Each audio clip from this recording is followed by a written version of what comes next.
বিলাসীপাৰা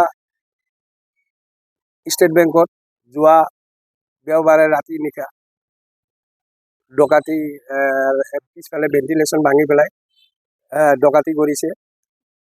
ডকাইতি কৰাৰ পিছত আমাৰ বিশেষ করে বিলাসীপাড়া থানার পুলিশ প্রশাসন আর বিডিবির লগত যৌতুকভাবে আমি অভিযান চলাই। ইতিমধ্যে পুলিশ প্রশাসনে দুইজন ব্যক্তি কৰায়ত্ব কৰিছে, ৰাসেল হোসেন আৰু ৰাজ বসাক। দুইজনক তেখেতৰ ঘৰ লক্ষীগঞ্জত। ইতিমধ্যে এখেতৰ দুইজনক কৰায়ত্ব কৰি পেলাই বিলাসীপাড়া থানাত আনিছিল যোৱা ৰাতি। আনাৰ পিছত আজি ৰাতিপুৱা আমি ষ্টেট বেংকত লৈ গৈছিল। ষ্টেট বেংকৰ পিছফালে যিবিলাক এই চিচি এইবিলাক আছিল এইবিলাক লুকাই ৰাখিছিল। এইবিলাক তেখেতে আমাৰ লোকৰ সন্মুখতে ওলাই দিলে। ওলাই দিয়াৰ পিছত আমি দেখিলোঁ এখেতৰ দুজন ইতিমধ্যে ধৰা পৰিছে। ইমান ডাঙৰ এটা ক্ৰাইম কৰিছে, বেংকত ডকাইতি হৈছে। ইহঁতৰ পিছত আৰু বহুতো থাকিব লাগে, আমাৰ জানা মতে আৰু বহুতো থাকিব লাগে ইহঁতৰ লগত।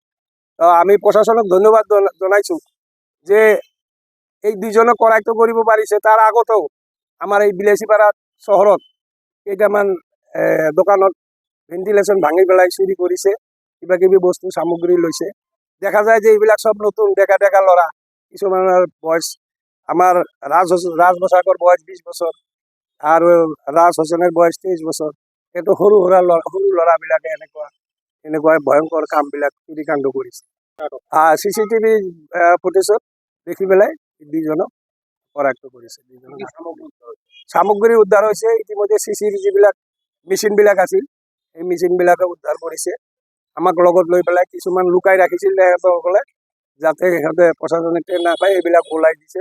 এনেকুৱা বাকচ এইবিলাক 7টামান বাকচ ওলাই দিছে।